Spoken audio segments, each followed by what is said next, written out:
Our CBN News financial editor, Drew Parkhill, is here to talk about the threat that deficits pose to the economy. And the government, Drew, can pay interest on the deficits because rates are so low. But what happens if that rate goes up?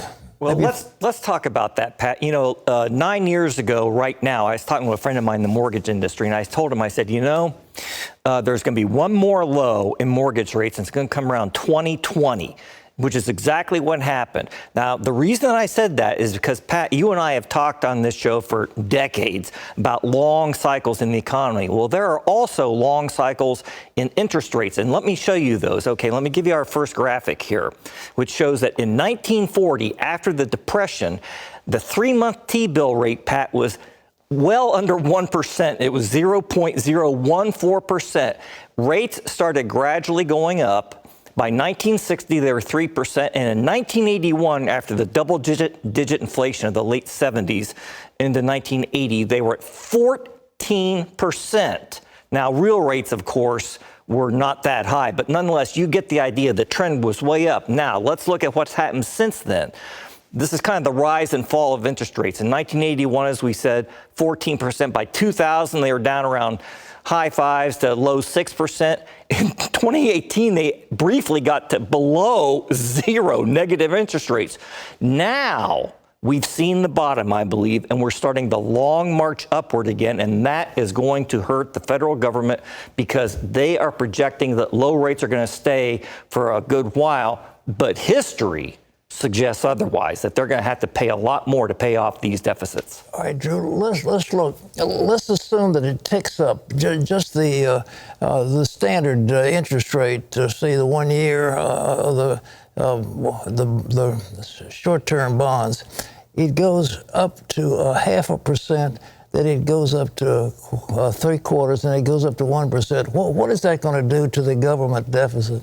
Well, here, let's take a look at what the government projections are right now. We have a graphic on this, too. Okay, the interest payments on the deficit right now are $378 billion. The projection is that within 30 years, they're going to be $2.5 trillion. Now, obviously, the economy will be a lot bigger in 30 years, but relative to today's rates, that would be about roughly 6 times as big. In other words, the government is going to be paying 6 times as much in interest rates. And what they're assuming, Pat, is an average interest rate of 4.4%. This is out of the Congressional Budget Office. But if rates go up above that even a little bit, okay, it would add, let me show you something. It would add $30 trillion if they go up by 1 point.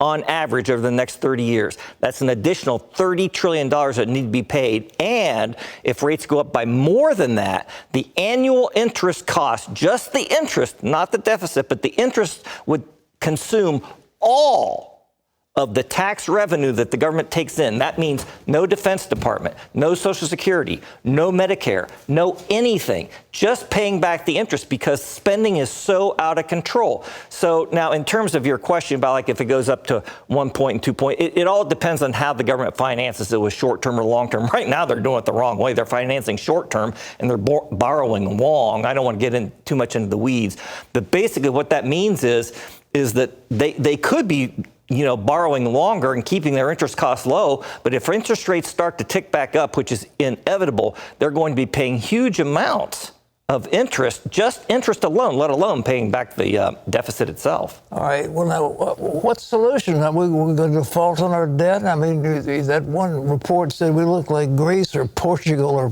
Poland. It's actually worse than he said. Our debt's now about 130% of GDP. 130% of GDP? That's unbelievable. Our GDP is around 21 trillion. The debt is now just about 28. Okay, there's basically considered to be 3 solutions. Number one, they're either going to raise taxes, and nobody wants that. Number 2, they're going to cut spending, which I'll come back to in a second. Or number 3, they're just going to inflate the debt away. In other words, they borrow $10 and they pay it back with cheaper money down the road. But I remember a very wise economic philosopher who I will not name, except that it was you, Pat. You said about 10, 15 years ago, and you can correct me if I'm wrong, but you said that the Lord had told you that the political will does not exist to deal with our spending problem in this country. I've never forgotten that. And we are seeing that right now. I mean, when you look at projections, they don't take into account things like pandemic spending, which nobody foresaw. And that's added like $5 trillion to the national debt, 4 or 5 trillion just in the last year. It's incredible. You can inflate, but the truth is, I mean, who's going to loan us money? I mean, if we lose our reserve currency status, which is certainly very tenuous now, but the Chinese and the Japanese and the others in the world aren't going to lend us any more money, are they? They shouldn't. That's exactly right. And what that will mean is interest rates will go up because the United States will become a riskier proposition. So you have to pay people more, to account for that risk. What that would spill over into the general economy. Mortgage rates would go up, and the CBO itself projects that this would mean a lower standard of living for Americans, all this government spending. Thank you, Drew. Well, ladies and gentlemen, that's exactly what's going to happen, unfortunately. I wish it weren't the case. But, you cannot live on credit forever. I mean, in your own household, you can't do it. And the United States can't do it either. There's no such thing as too big to fail. They talked about banks being too big to fail. Well, the United States, you'd think, is too big to fail. But who's going to bail out the world if the United States goes bankrupt? And we have right now the reserve currency of the world. So that means we can print all the money we want to because all the other currencies are tagged to the dollar. But if we lose that reserve currency status, from then on out, we are in a heap of hurt.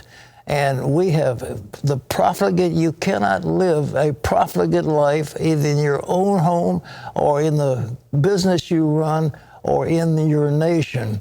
And we have done it, and the exponential curve is working against us, and it's going to destroy this country financially. And maybe when God wants to bring judgment, this is the way he's going to do it. I don't think there's going to be a nuclear war, but it could be a financial war where we cannot defend ourselves against any other Chinese or any other aggressor because we won't have the money to be able to buy the arms.